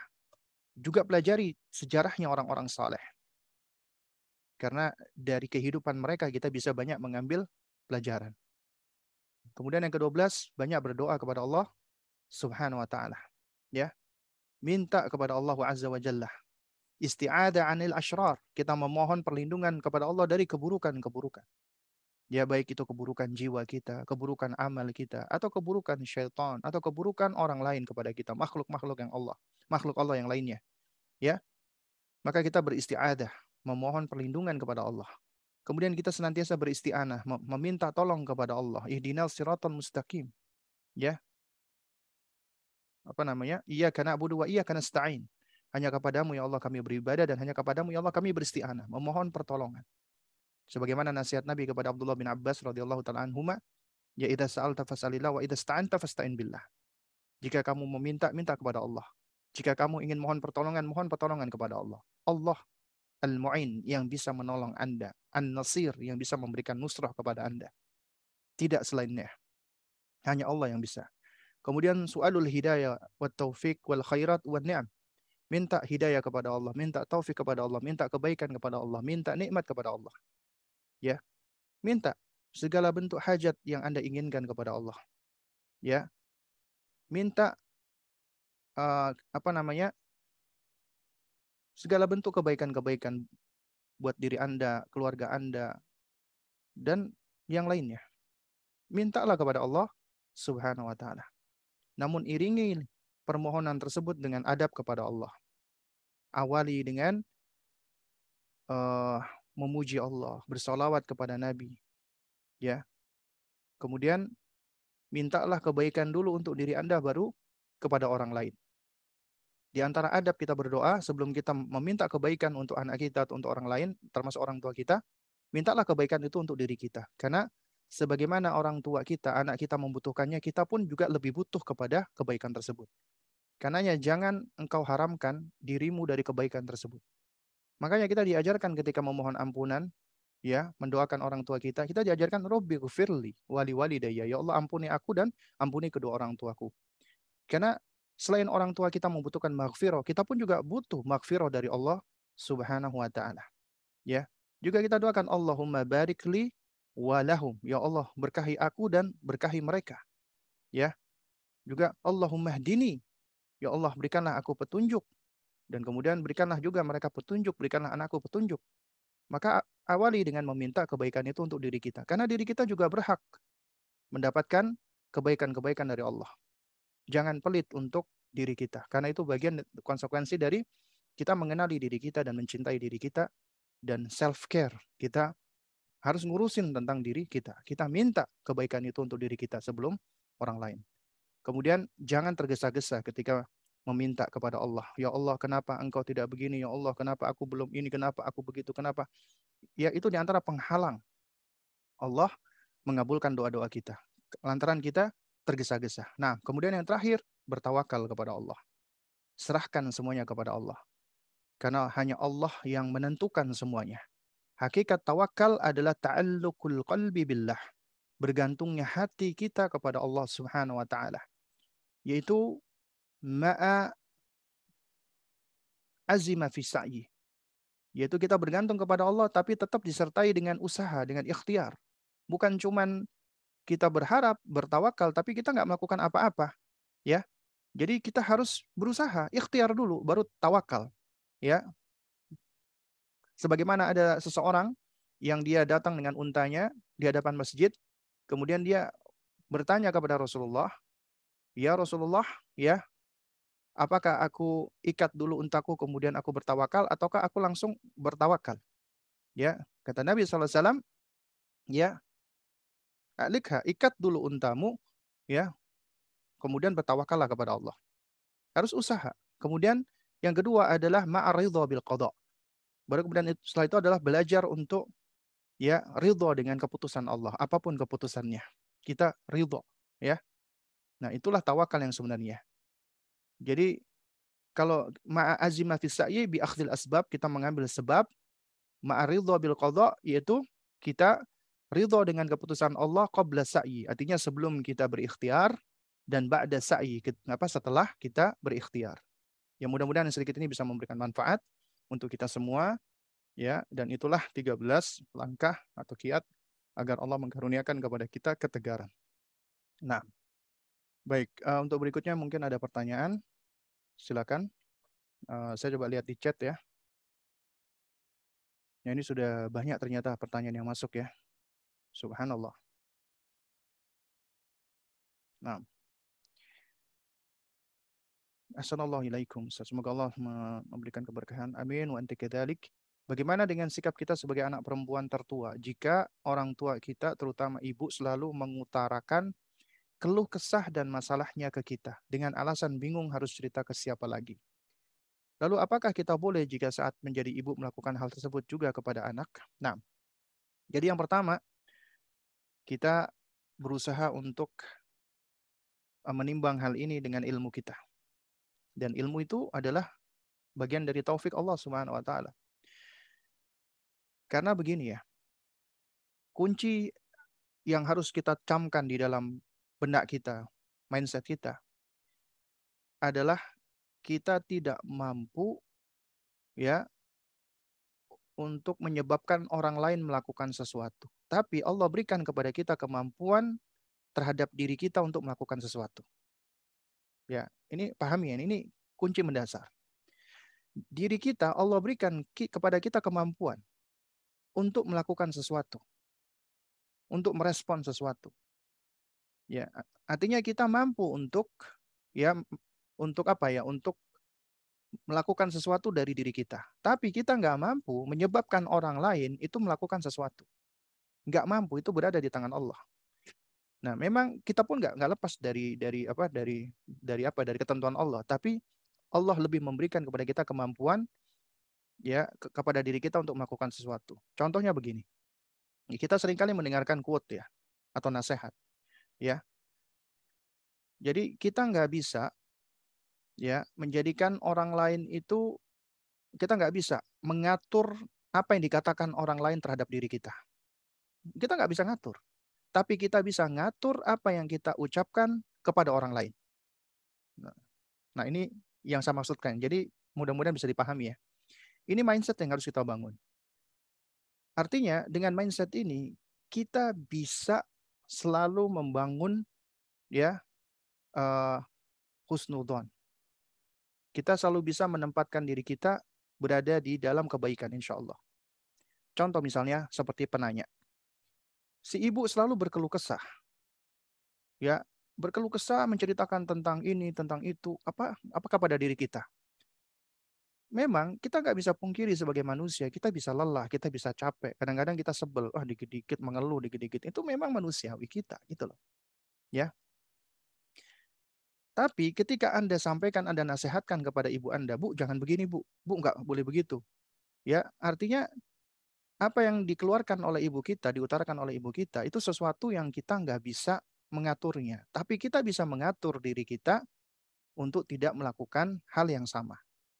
Artinya, kita bisa membangun paradigma ini, mindset. Ketika ibu kita curhat seperti itu kepada kita, alih-alih kita tumbuhkan perasaan di dalam diri kita, kita lelah, kita capek, kita sebel, kenapa nggak kita berusaha ya dengan memohon pertolongan kepada Allah, dengan ilmu kita tahu nih tentang pentingnya kita untuk berbakti kepada orang tua, pentingnya kita bersabar dan seterusnya.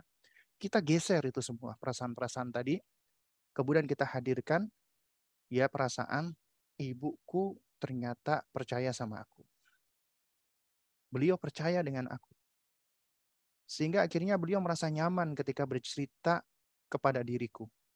Alih-alih kita merasa lelah, merasa capek dengan curhatan ibu, dengan keluh kesahnya, kenapa kita nggak menempatkan diri ternyata ibu percaya sama aku. Beliau mempercayai aku. Itu kepercayaan loh.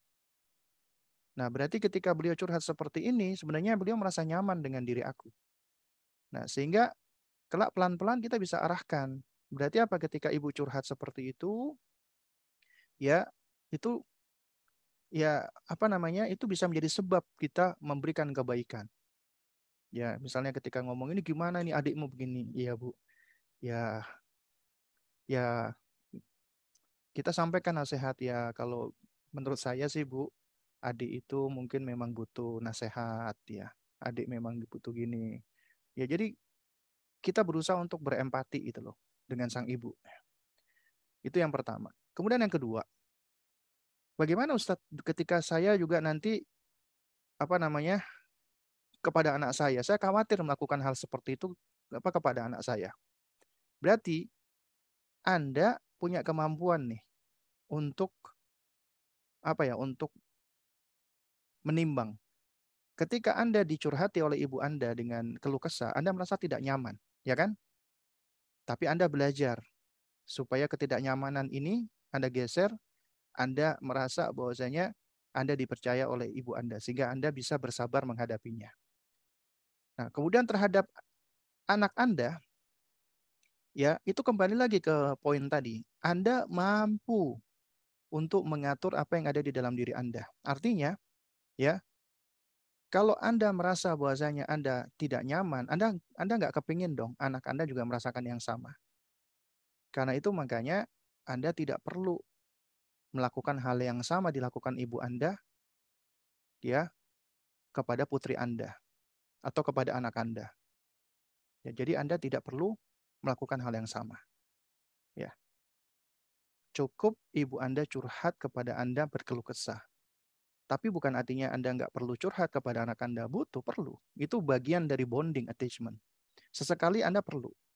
Tapi tidak sering-sering dan hindarkan dengan terlalu memperbanyak berkeluh kesah. Karena manusia itu seringkali dia nggak suka mendengarkan keluh kesah.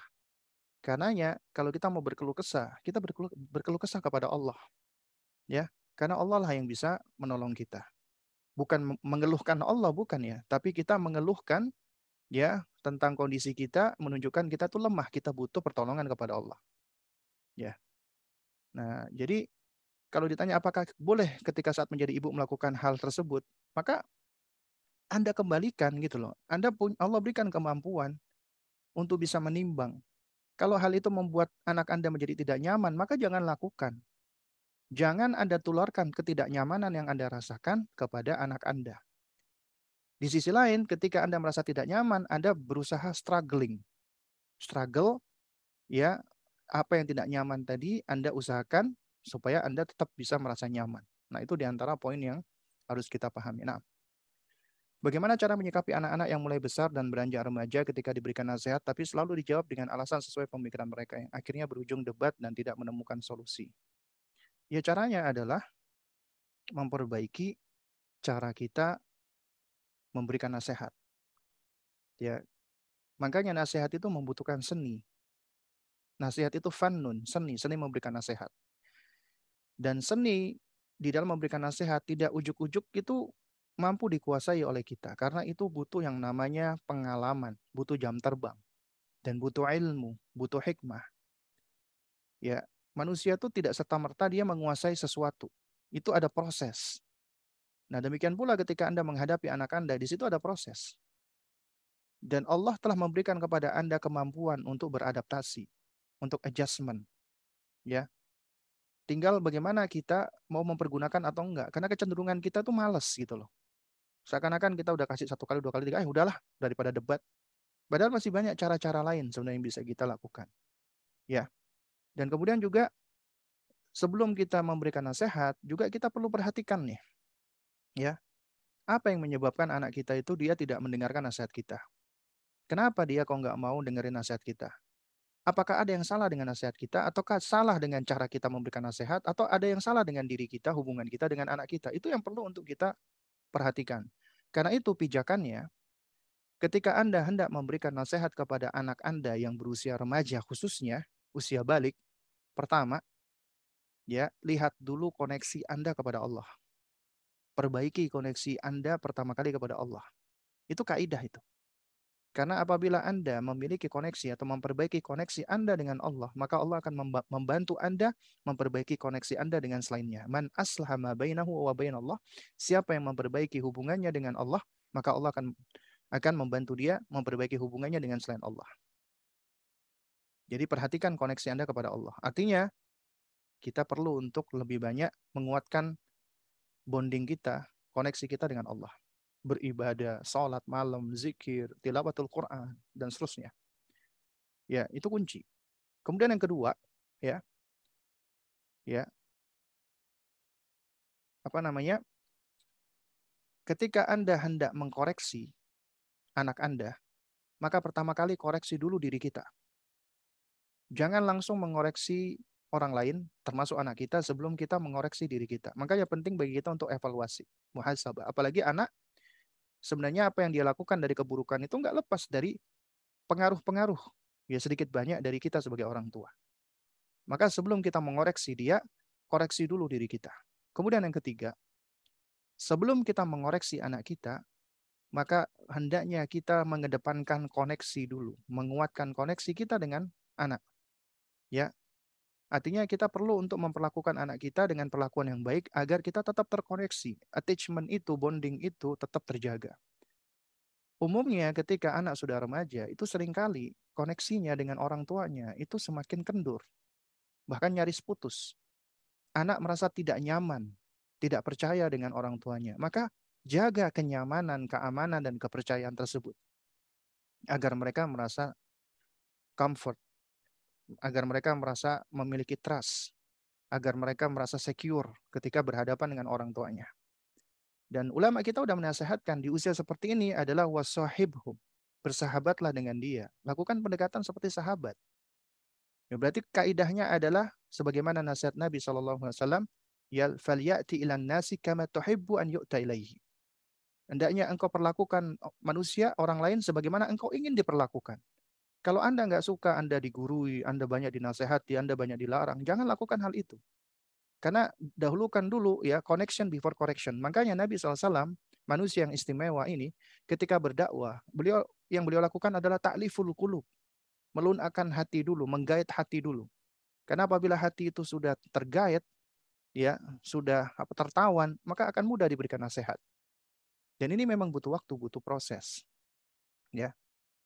Nah, terus kemudian yang terakhir, last but not least ya, adalah ya kita banyak bersabar dan banyak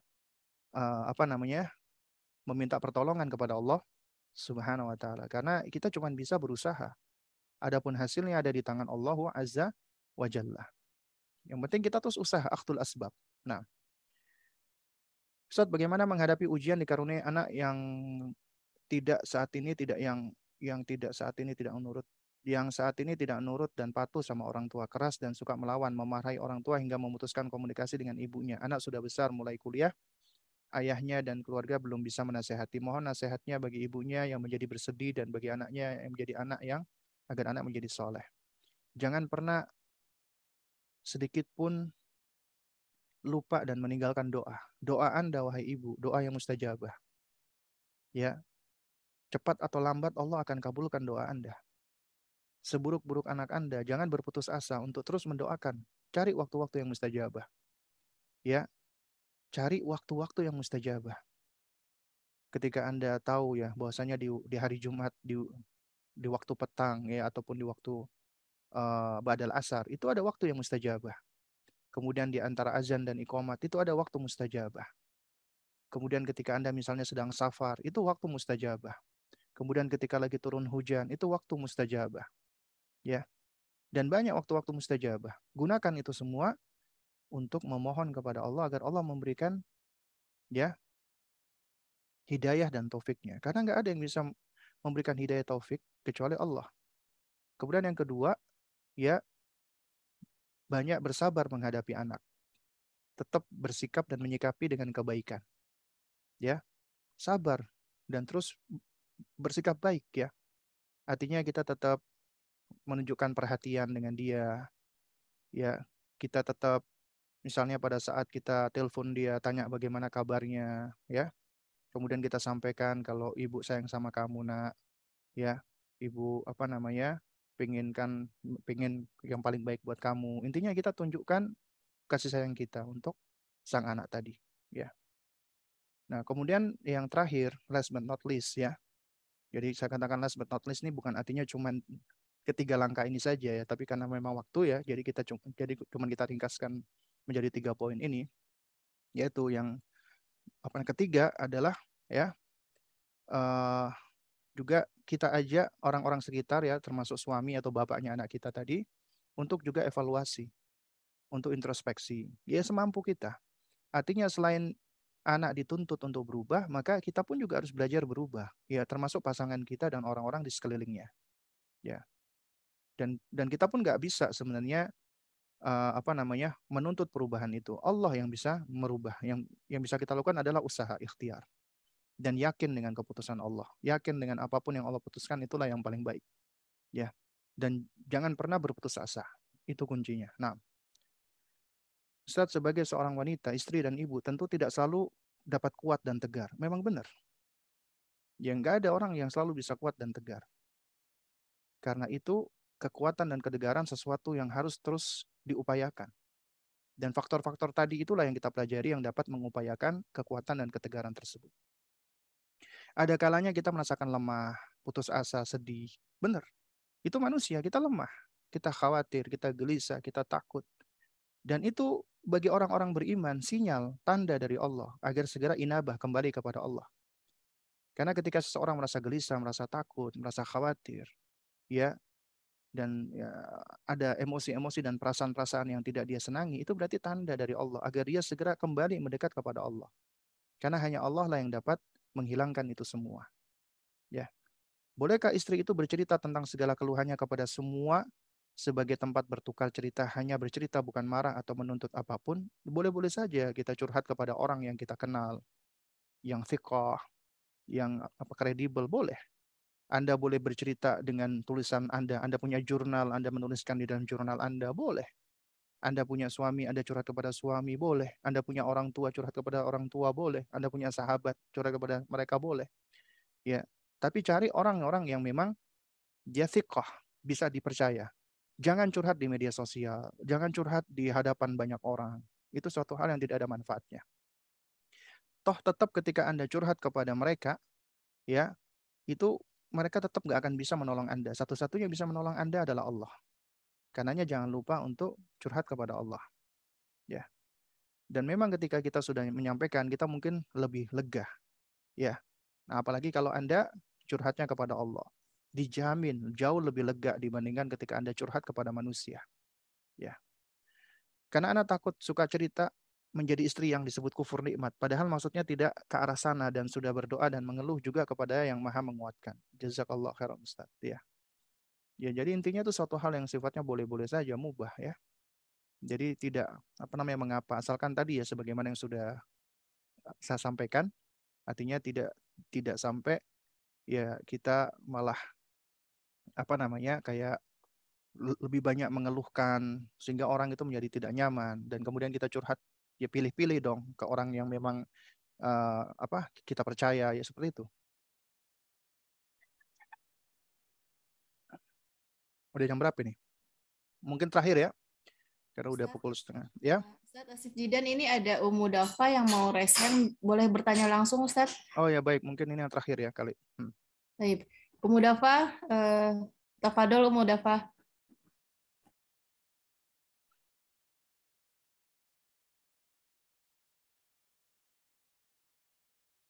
Ya silakan. Assalamualaikum warahmatullahi wabarakatuh, Ustaz. Semoga Allah merahmati Ustaz, keluarga, dan Waalaikumsalam warahmatullahi wabarakatuh. Ustaz izin bertanya mengenai pola asuh pendidikan anak. Saat anak usia 8 tahun dengan kondisi saya yang single parent itu sudah bolehkah diberitahukan bahwa ayahnya pergi gitu, Ustaz? Nah, baik.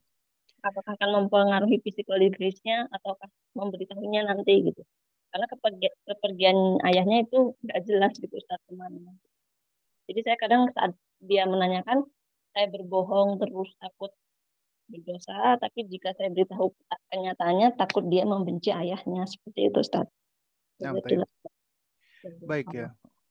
Barakallahu fiik ya. Jadi memang kondisi ketika seseorang ya, apalagi seorang wanita ya, dia ditinggal pergi oleh suaminya misalnya, ya, lalu kemudian dia harus membesarkan anaknya seorang diri, itu ujian dari Allah. Dan sebagaimana tadi yang saya sampaikan, di balik ujian Allah itu ada rahasia besar, yaitu Allah bermaksud untuk menguatkan orang-orang yang diuji tadi menjadi lebih tangguh, lebih kuat, lebih tegar dengan izin Allah. Ya. Dan biasanya wanita-wanita yang seperti ini itu akan lebih tangguh, lebih kuat, lebih tegar asalkan dia senantiasa berbaik sangka dengan Allah dan selalu menguatkan hubungannya dengan Allah. Karena dia yakin gak ada yang bisa menolong dia, membantu dia kecuali Allah. Nah, lalu kemudian berkaitan dengan mendidik anak ya. Perlukah orang tua atau sang ibu menceritakan tentang kondisi ayahnya ketika meninggalkan ya? Jadi memang ini dikembalikan kepada maslahat dan madharat ya. Mungkin kalau si anak itu masih apa usia dini ya, mungkin ya kita nggak perlu bohong sebenarnya, cuman kita sampaikan kalau ayah itu apa namanya dengan bahasa yang lebih lembut ya, kalau ayah itu sedang pergi ataupun ayah itu apa namanya keluar atau yang semisalnya. Nah baru detailnya kita sampaikan ketika anak sudah ready atau udah siap. Nah setidaknya di usia tamyiz ya 8 tahun itu insya Allah udah tamyiz, boleh kita ceritakan karena itu bagian dari pembelajaran kehidupan. Ya, siapapun dari anak-anak kita harus kita ajarkan. Belajar di dalam kehidupan itu dia harus siap untuk menghadapi kekecewaan. Dia harus siap menghadapi adanya kesedihan. Dia harus siap untuk menghadapi adanya hal-hal yang tidak dia inginkan. Itu bagian dari kehidupan, harus diajarkan. Dan itu adalah proses untuk menjadi lebih kuat, lebih tegar. Ya, selama kita menyampaikan dengan baik dan benar, tidak dengan apa namanya apa tendensius ya untuk menjadikan anak kita benci dengan ayahnya, maka insya Allah anak kita tidak akan benci dengan ayahnya. pun seandainya ketika kita ceritakan dan dia benci, maka itu suatu hal yang di luar dari kapasitas kita. Kita nggak mampu untuk menjadikan seseorang itu ya bisa melakukan apalagi merasakan sesuai dengan yang kita inginkan. Nggak bisa gitu. Itu di luar dari kapasitas kita. Selama kita udah berusaha dengan cara baik, ya kita jelaskan seburuk-buruknya ayahmu tetap dia adalah ayahmu, ya kita tetap ya di balik dari segala bentuk luka kita, ya kemarahan kita tetap belajar untuk memberikan maaf ya. Itu adalah suatu hal yang masya Allah Allah tidak akan sia-siakan dan anak juga akan belajar dari sosok ibunya. Nah, jadi mudah-mudahan yang sedikit ini bisa memberikan manfaat. Kurang lebihnya saya mohon maaf apabila ada hal-hal yang kurang berkenan, yang keliru, yang salah datangnya dari diri saya pribadi ya, dan mudah-mudahan Allah Subhanahu wa taala senantiasa mengkaruniakan bagi kita semua ats-tsabat ya, kita diberikan al-quwah, kekuatan oleh Allah Subhanahu wa taala, kesabaran, ketabahan dan ketegaran hingga kelak di akhir hayat kita ya, dan Allah Subhanahu wa taala berikan kita keistiqomahan, dan juga Allah Azza wa Jalla menjadikan kita dan keluarga kita semua adalah termasuk orang-orang yang Allah izinkan untuk bersua dan berjumpa di jannahnya kelak. Subhanakallahumma wa bihamdik asyhadu an la ilaha illa anta astaghfiruka wa atubu ilaik. Wassalamualaikum warahmatullahi wabarakatuh. Waalaikumsalam warahmatullahi wabarakatuh. Jazakallah khairan Ustaz, barakallahu fiik.